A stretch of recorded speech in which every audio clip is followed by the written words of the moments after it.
The ranking member of the full committee, Mr. Larsen, for 5 minutes for an opening statement. Thank you, Subcommittee Chair Perry and Subcommittee Ranking Member Titus for calling today's hearing on federal buildings. I want to thank our witnesses today. Commissioner and Director, appreciate you once again making time to discuss federal facility issues with the subcommittee, and Commissioner Klein, I recognize you have very heavy demands in your time and attention, so I appreciate your participation as well.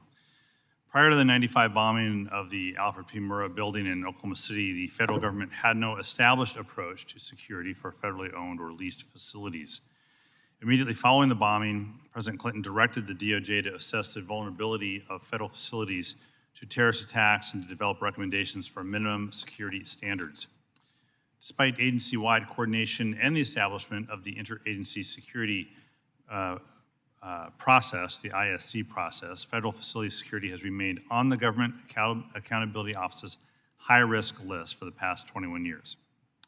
In 2022, a GAO study found that from 2017 through 2021, FPS made more than 25,000 security recommendations at nearly 5,000 federal facilities.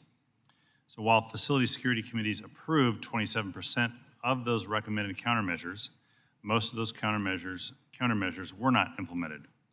The FPS has other significant challenges. Hiring and retaining law enforcement staff has been difficult.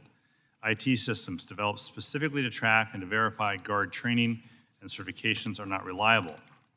Entry access points are not always staffed, and GAO's covert testing program has found that contract guards did not consistently detect prohibited items when screening bags. Also of concern is a heightened risk of political protests at federal facilities around the country and the use of drones near federal facilities and high-profile public events. So this hearing is an important time. This hearing is taking place at a particularly important time of political and social unease. And I hope today's witnesses will share their ideas for improving the security of federal buildings and the safety of the employees who work there. And with that, I want to thank the chair and yield back.